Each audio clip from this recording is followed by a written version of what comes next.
What's going on, y'all? Machiavelli Mills TV. So look, y'all, I was watching.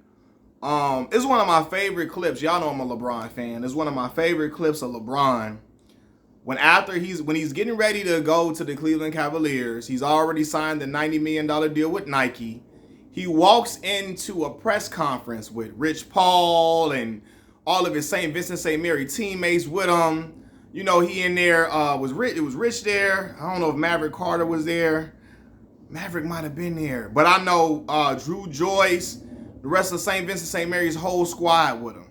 And he goes up to the podium and they're asking him questions about how he will fare in the NBA, how much pressure will be on him to succeed and be great due to his how much people had revered him already as a high school talent. People was calling him the best high school basketball player they had ever saw. And I watched how poised LeBron James was when he answered those questions, how well spoken he was, how calm he was, how confident he was within himself. And I remember seeing that shit like, man, I can only imagine having that much pressure on you. You already signed nobody ever signed a $90 million contract out of high school. Nike already saw, look, this dude the one, we got to give it to him. He the one, right? And I watched that brother, that young black man from Akron, Ohio, sit amongst them crowd of them reporters, coming and asking, hey man, if he was on talk shows, people telling him, hey man, you know, if you don't be a all-time Hall of Famer, you know they're going to call you a bust. If you're not a first ballot Hall of Famer, they're going to call you a bust. And with all that pressure, that brother succeeded. LeBron James is black excellence personified. I know some of y'all may not like that. Y'all might think, you know, because y'all may not be LeBron fans, y'all might disagree with me strongly. That brother is black excellence personified. The brother came from a single parent household with his mama Gloria.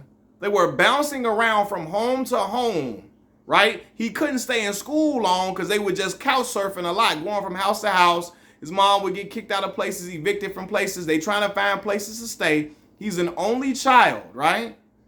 And then his mother she lets him live with like a basketball coach or something like that while she trying to get on her feet. LeBron, again, an only child, finds basketball. He finds basketball. He teams up with Drew Joyce and childhood friends. They go on to do something great. He becomes the #1 basketball player in the United States of America.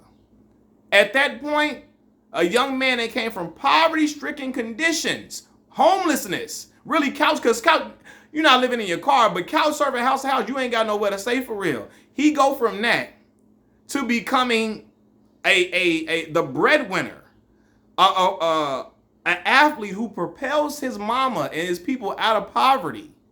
You know what I'm saying? Propel them out of, you know, not having nothing for real with his athletic prowess and get them to being a multi-millionaire family, right?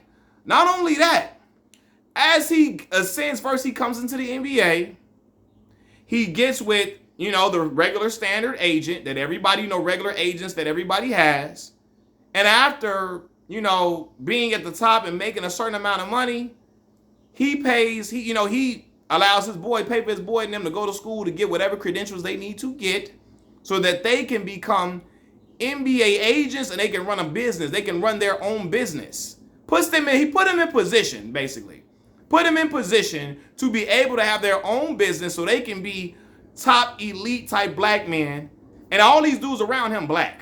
All his childhood friends, his people, he put them in position to be black entrepreneurs, businessmen, to be black, businessmen, agents, run their own operation, and then he signs to the agency that his right-hand man's got, that he helped to put them in position to get.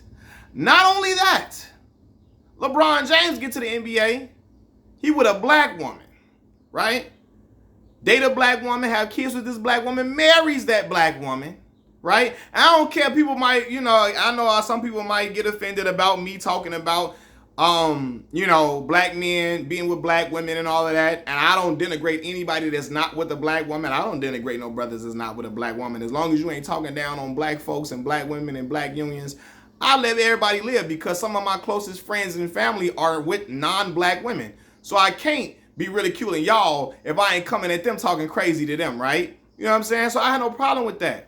But to me, the blackest shit a black man could do is be with a black woman, marry that black woman, procreate with that black woman, keep that union strong, build generational wealth, pass it on down to your children, spread the generational wealth amongst your friends, your family, and put it into the communities where you come from. That's the blackest shit a person can do, and that's what LeBron James has done.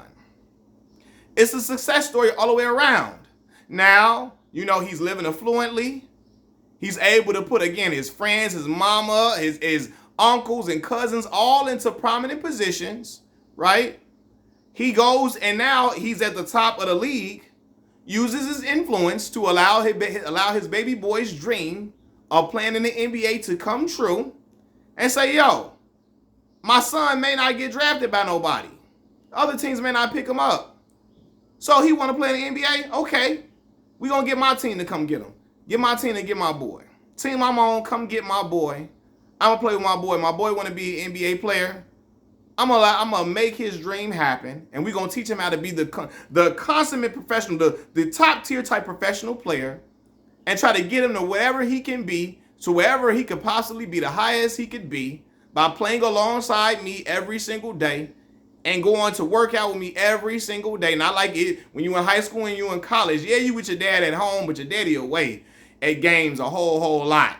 Right? Your dad, you away in college at your games, you in high school playing at the top high school, Sierra Canyon. Get his son on the team playing with him. Right?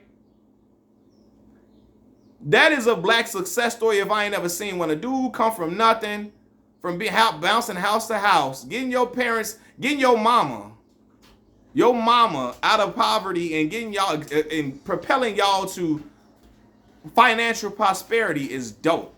And I always respect LeBron for doing that, man. Then, as a black man, you become a lifetime, you get a lifetime deal with Nike and all of that. You become this prominent athlete who's always on all these TV shows and talk shows. Then you start a production company with your homeboy, with your black people, your black homeboys. You start a production company with them and y'all running it together. Y'all putting out films. You know, you can say that movies was terrible all you want to. Shit. Putting out films. He's a house party fan. They do the house party, do the Space Jam. Y'all putting out films. You advocate for black women to get paid more money. Spoke up for, what's my girl name that started Ma? What's the movie, man? What is her name, man? God dang it. What's the girl's name that starred in Ma, the movie Ma? I got to look her name. Octavia Spencer. Advocate for Octavia Spencer to get paid some more money. Use your voice to get these black women paid some more money, right? Not only do you do that, not only do you advocate for her to get paid some more bread, you as a prominent athlete, you support Colin Kaepernick and him, and you speak out against police brutality on a regular basis to where it makes you a hated person amongst all NBA players. The anti-black conservatives hate you. You don't give a fuck, and you still speak out for black folks on a regular basis. Stuff happening with black folks getting killed and gunned down by law enforcement. You know, when they're unarmed.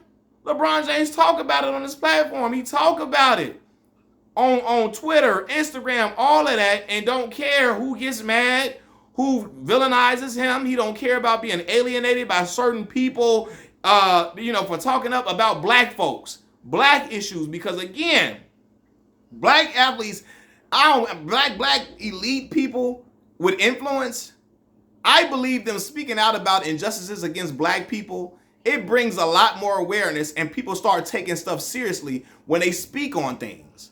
Look at goddamn Meek Mill. He ain't in the same echelon as LeBron James. He got Michael Rubin and them talking about police reform and trying to help him with police reform and all that shit, right? But LeBron, using your voice, man, to speak up for black folks. Not alienating black folks because you scared that you ain't going to be able to get, you scared you're going to lose money. If certain fan bases hear you talking about, black issues and police brutality. He not worried about if white folks going to run away from him if he speak about this shit. He don't care, right? And again, people are like, well, what about China? What about China? No, man, he speak on black American issues because he's a black American. Speak on them black issues affecting black folks on our soil. On our soil. Because black people don't speak of a black folks like that. They don't speak of a black folks like that. They speak of everybody else, but not for black folks. And as a black American athlete or prominent person with a large influence, he uses his voice to speak up for black American people, man. And I don't care if people will say, it's fake, it's all an act. It's all an act. LeBron, I don't give a fuck if it's an act, dog. I really don't. Because again, if you using your influence to bring awareness to issues that's happening to black American people and creating other people to care about stuff that's happening to black people, I don't give a damn if it's really from your heart or not. You're doing it. There's a lot of people that want to do shit that's in their heart, but they scared to do it. They don't want to do it. They don't do it. They shy away from it. They toe the line. They straddle the fence.